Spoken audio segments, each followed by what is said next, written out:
I've been a canine handler for almost 9 years now. My partner is a 4-year-old German Shepherd named Rex. He is highly trained in tracking and narcotics detection. Rex is solid, and he does not spook easily under pressure. I have taken him into warehouses, abandoned houses, and deep woods at night.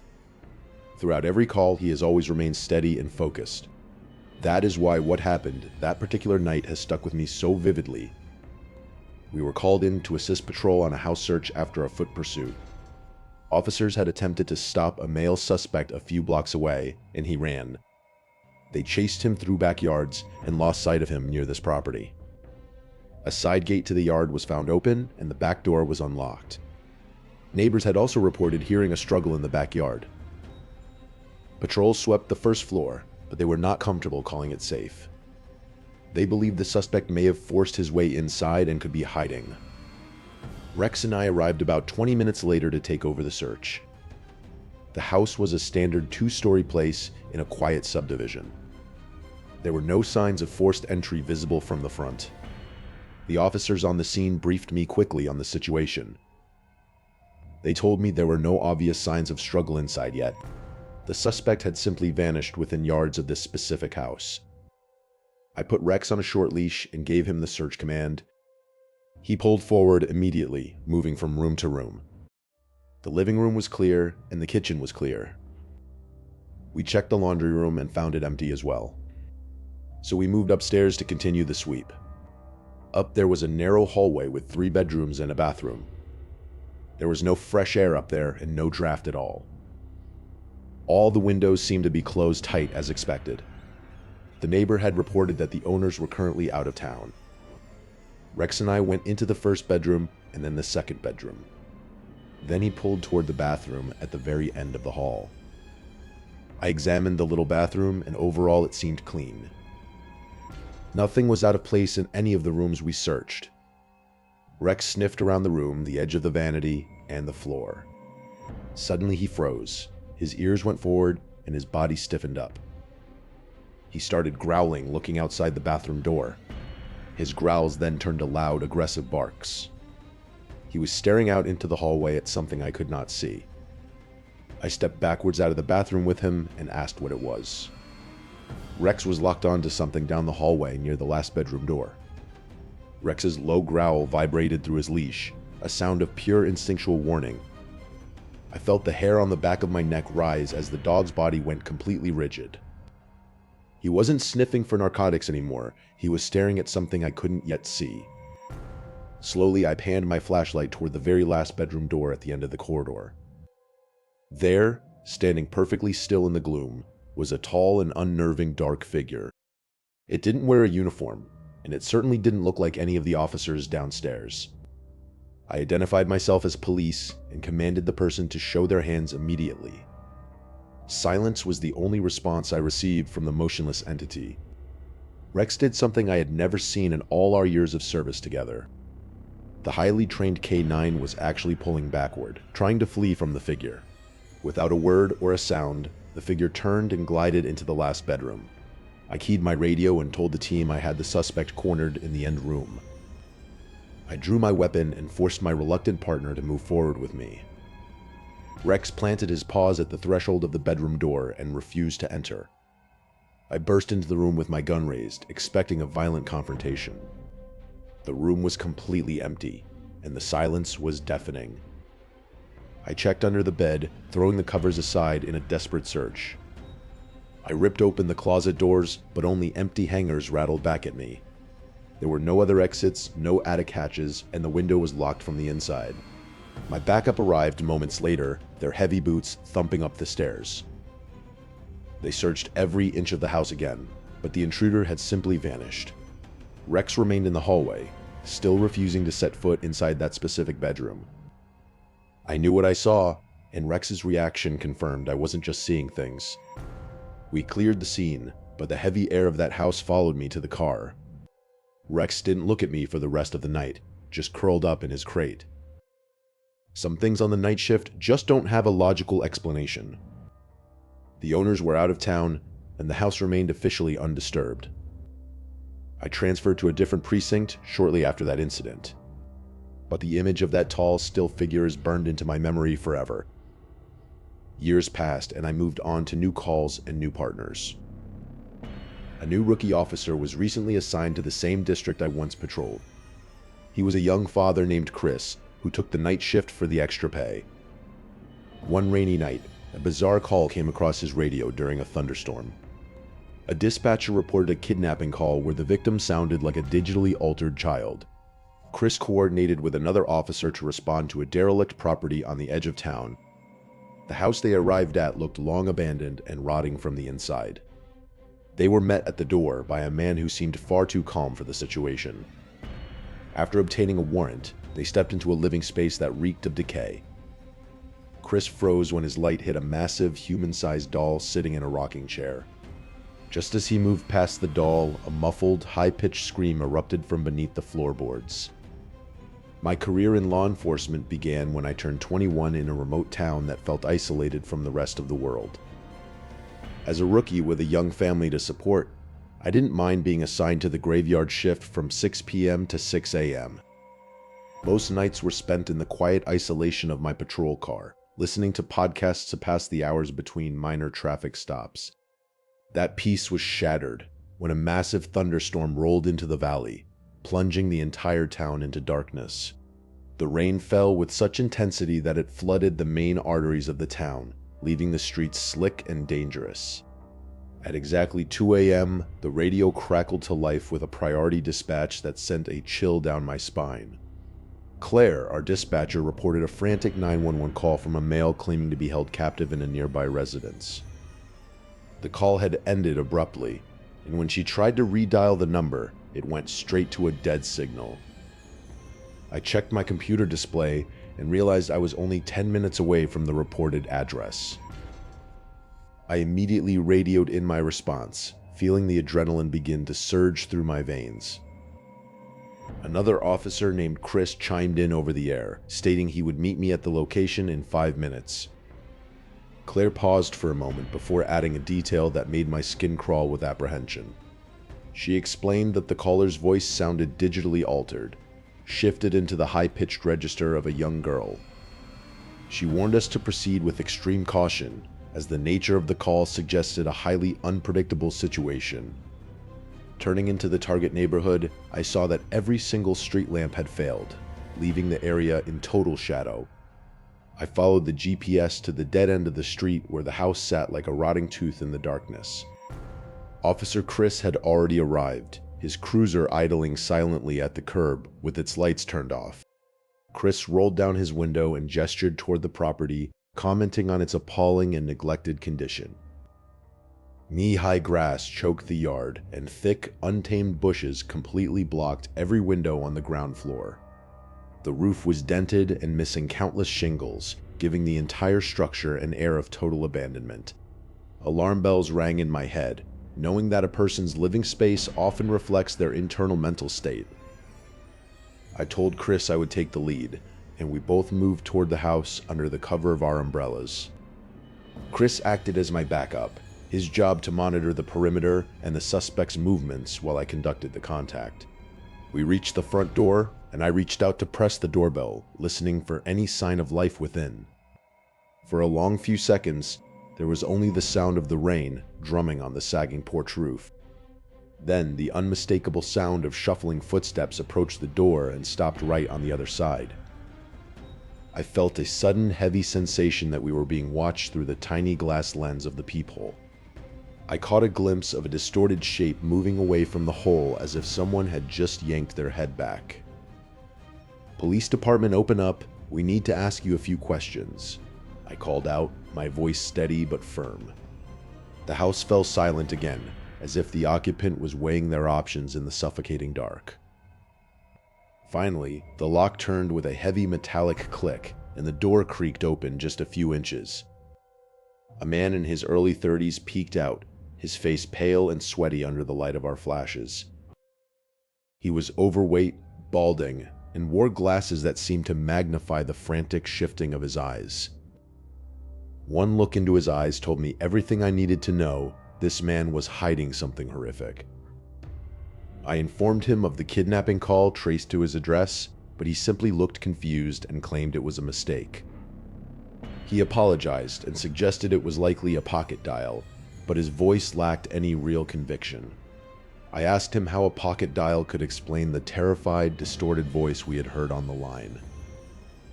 For a fleeting second, his gaze darted toward the floor before he insisted he knew nothing about any voice. I asked if anyone else was in the house, and he replied with a firm no, claiming he lived entirely alone.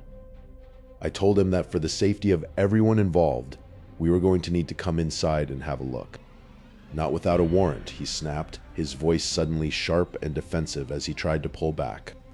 Just as he moved past the doll, a muffled, high-pitched scream erupted from beneath the floorboards. The muffled scream from beneath the floorboards froze Miller's blood in his veins. He knelt down, pressing his ear against the cold, damp wood of the hallway floor. Silence returned to the house, heavy and suffocating like a physical weight. Miller stood up and aimed his light toward the open doorway of the living room. Hundreds of glass eyes reflected the beam of his flashlight simultaneously. The shelves were packed with antique dolls, many missing limbs or patches of synthetic hair. Their tiny, painted mouths seemed to be frozen in mid-gasp as he scanned the room. He moved carefully, avoiding the stacks of yellowed newspapers piled high in the corners. The floor groaned under his weight, echoing through the hollow shell of the building. He noticed a singular doll sitting in a small, ornate rocking chair in the center of the room. The rocking chair was swaying gently, though there was no breeze in the stagnant house. Miller felt the hair on the back of his neck stand up as he realized the movement was consistent. He swept his light toward the floor again, searching for the source of the earlier scream. Near the back of the room, a threadbare rug appeared slightly displaced from the rest of the dust. He kicked the edge of the rug aside, revealing the outline of a rectangular hatch. A foul, metallic odor wafted up through the cracks of the wooden trapdoor. Miller reached for his radio to call for backup, but only static hissed back at him. He tapped the device against his chest, but the frequency remained dead in this part of the house. He realized he was entirely alone with whatever was hidden beneath the floor. Grasping the rusted iron ring of the hatch, he pulled with all his might. The wood groaned and splintered as the heavy door finally gave way. A steep set of stone stairs descended into a pitch-black basement. At the top of the stairs sat another doll, its face smeared with what looked like dried blood. Miller hesitated, his heart hammering against his ribs like a trapped bird. He drew his service weapon, holding it firmly alongside his flashlight. The air rising from the basement was noticeably colder than the rest of the house. He took the first step down, the stone cold even through his tactical boots. The walls of the staircase were narrow, forcing him to turn his shoulders slightly to pass. Halfway down, the sound of a child's giggling echoed from the darkness below. "Police, show yourself," he shouted, his voice cracking slightly in the tight space. There was no verbal response, only the sound of something heavy being dragged across concrete. Miller reached the bottom of the stairs and panned his light across the room. The basement was filled with makeshift cages constructed from rusted chain-link fencing. Inside one cage, he saw more dolls, but these were human-sized and dressed in children's clothing. A sudden movement in the corner of his eye caused him to whip his gun around. A small, pale figure darted behind a heavy wooden pillar near the center of the room. "Wait, I'm here to help you," Miller called out, moving toward the pillar. He heard a soft whimpering coming from behind the wood, sounding like a wounded animal. As he rounded the pillar, he found not a child, but a fully grown woman curled in a fetal position. She was wearing a plastic doll mask that was fused to her skin with some kind of industrial adhesive. She began to rock back and forth, humming a distorted version of a nursery rhyme. Suddenly, the heavy trapdoor at the top of the stairs slammed shut with a thunderous boom. Miller spun around, realizing the only exit was now bolted from the outside. From the shadows behind him, a deep, guttural voice whispered, "Playtime isn't over yet." The officer whirled around, his flashlight beam slicing through the thick, stagnant air of the basement. Dust motes danced in the artificial light as he searched for the source of the guttural whisper. His heart hammered against his ribs like a trapped bird, desperate for escape. He stepped over a pile of discarded, moth-eaten clothing that smelled of rot and damp earth. A faint, rhythmic scratching sound emanated from behind a heavy steel door at the end of the hall. Gritting his teeth, the officer reached for the cold iron handle of the reinforced door. The hinges groaned in a high-pitched protest that echoed through the subterranean silence. The flashlight beam revealed a room decorated entirely in pastel pinks and faded yellows. Oversized stuffed animals with missing button eyes were lined up against the concrete walls. The air in the room was thick with the scent of baby powder and unwashed bodies. In the center of the room sat a massive wooden crib, built far too large for any infant. A low melodic humming drifted from the shadows inside the oversized structure. He approached the crib, his boots clicking softly on the linoleum floor. A thin, pale hand suddenly gripped one of the wooden bars from the inside. A woman in her 30s, dressed in a soiled, oversized onesie, looked up at him.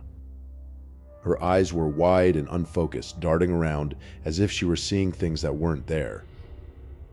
"It's okay.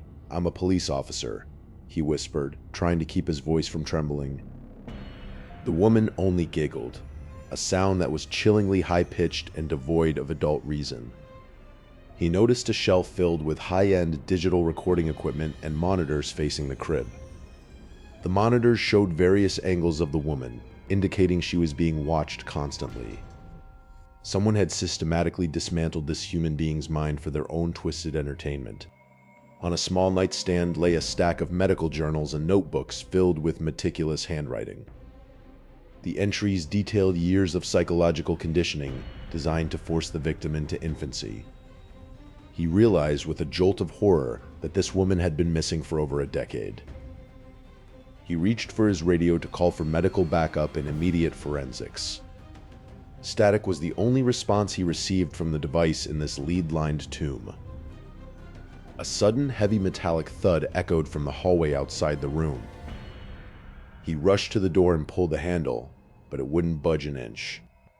Through a small, barred viewing slit, he saw a figure dressed in a white lab coat standing in the hall. The figure didn't speak, but instead held up a syringe filled with a thick amber liquid. "Open this door right now," the officer screamed, hammering his fist against the steel. The woman in the crib began to wail, a sound like a baby in distress, but with the volume of an adult. He looked around for any other exit, but the room was a solid concrete box with no windows. He found a hidden compartment in the floor containing dozens of pacifiers and baby bottles. It became clear that he wasn't just a rescuer anymore, he was the next subject in the experiment. A gas began to hiss from the vents near the ceiling, smelling of sweet almond and chemicals. The room began to spin as he felt his limbs grow heavy, and his thoughts fragment. He sank to his knees, the pastel colors of the room blurring into a smear of nightmare hues. Through his fading vision, he saw the woman reach through the bars to stroke his hair. "Don't cry," she whispered with a voice that sounded like a cracked record. "Mama will be here soon." I have been a patrol officer for a little over 8 years now. Most of those years have been spent working the midnight shift. On midnights, you see things that most people only encounter in their nightmares. I have lost count of the domestic fights and break-ins I have handled. After a while, most of the calls start to blend together into a single memory. However, there are a handful of calls that never truly leave your mind. This particular incident happened in late October, a few years back. At precisely 2:40 in the morning, dispatch toned me out for a 911 hang-up. A caller reported hearing a woman screaming from inside the house next door. The address was located on a quiet residential street known for being peaceful. By the time the neighbor dialed the police, the screaming had stopped. She was absolutely certain that someone had been yelling for help.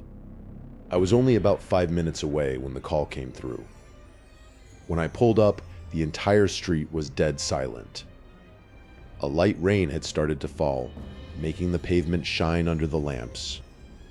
The house in question was a two-story place with a small front porch. No lights were on inside that I could see from my vantage point. I parked a few houses down and approached the property on foot. As I got closer, I noticed the front door was slightly cracked open. This discovery immediately raised my guard and confirmed the urgency. I radioed dispatch to advise them of the open door and requested backup. Unfortunately, the nearest unit was at least 10 minutes away. I stepped onto the porch and listened, but only the rain replied. I knocked on the door frame and announced myself as the police. There was absolutely no response from the dark interior. Given the report of screams, I had legal grounds to enter without a warrant. Everything in the living room looked normal and surprisingly neat. There were no obvious signs of a struggle or forced entry. I searched the corners and behind the furniture just to be sure. In the kitchen, I saw a sink full of dishes and clean countertops. There was a glass on the table that still appeared to have water in it. It felt like someone had been sitting there only moments before I arrived. I called out again, but my voice just echoed through the quiet home. Something about the absolute silence was starting to creep me out. I moved down the hallway toward the staircase at the back of the house. As I stepped onto the first stair, I heard a faint shuffle from above. It sounded exactly like a foot dragging across a carpeted floor. I drew my weapon and began to ascend the stairs one by one. At the top of the landing, one of the 3 bedroom doors was slightly open. I heard the soft movement again, coming directly from that room.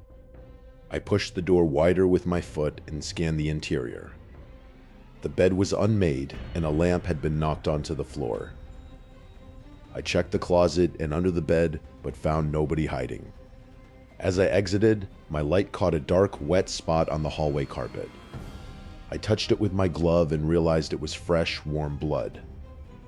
My heart rate spiked as I called dispatch to expedite my backup immediately. I followed the trail to the bathroom where the shower curtain was closed.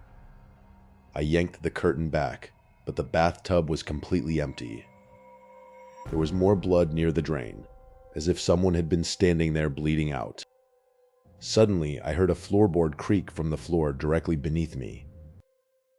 Someone was moving in the darkness downstairs, and they knew exactly where I was. I held my breath as the heavy footsteps below creaked against the rotted floorboards. The beam of my flashlight flickered once before steadying on the narrow basement entrance. I knew I couldn't wait for backup while someone was clearly trapped in the depths of this house. I descended the first step, and the wood groaned under my weight like a dying animal. A sudden metallic clang echoed from the corner of the cellar, followed by a wet, dragging sound. I shouted for the intruder to show their hands as I rounded the corner of the stairs. Instead of a person, my light landed on a heavy steel door that was bolted from the outside. The screaming started again, muffled and desperate, coming from directly behind that cold metal. I threw my shoulder against the door, but it didn't budge even a fraction of an inch. I fumbled with the sliding bolts, my fingers slick with the damp condensation of the room. With a screech of rusted metal, the final lock gave way, and the door swung open with a heavy thud. The room inside was not a dungeon, but a perfectly preserved bedroom from the late 1980s. A cassette player on the nightstand was spinning, emitting the sounds of a woman crying and screaming. I realized the victim I had been chasing was nothing more than a decades-old recording. I noticed a Polaroid photograph tucked into the corner of the mirror above the dresser. The photo showed the same hallway I had just walked through, but with a missing girl from 1994 standing in the center. A shadow moved across the doorway behind me, faster than any human should be able to travel. I gave chase, my boots thudding against the damp concrete as I pursued the figure toward the back of the cellar. The figure disappeared behind a stack of old pallets near a drainage pipe. When I kicked the pallets aside, there was nothing but a solid brick wall with no way out. A sudden drop in temperature hit me, and I could see my own breath misting in the air. A child's voice whispered my name from the darkness directly behind my right ear. I turned and fired my flashlight beam into the corner, seeing only a tattered piece of a white dress caught on a nail. This was the piece of evidence that had been missing from the 1994 cold case for 30 years. I sat on a crate, the adrenaline finally leaving my system as the silence of the house returned. I realized that some horrors don't hide in the woods, but in the foundations of the homes we pass every day. Backup finally arrived, their blue and red lights reflecting through the small basement windows.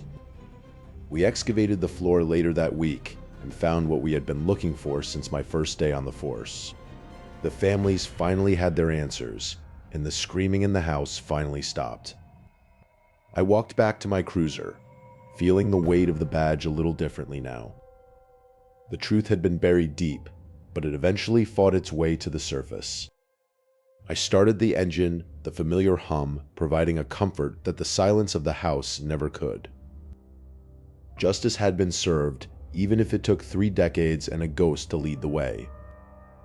As I turned the corner, I glanced back and saw a small white figure waving from the upstairs window. I didn't look back again, knowing that the shadows of this town were finally at rest. Some cases stay with you, etched into your mind like a scar that never quite fades. My shift was over, but the memories of that basement would haunt my dreams for a lifetime. This was the reality of the badge, witnessing the darkness so others can live in the light. The world seemed a little quieter now, and for the first time in years the screaming had stopped. The story of the house on the hill was finally over.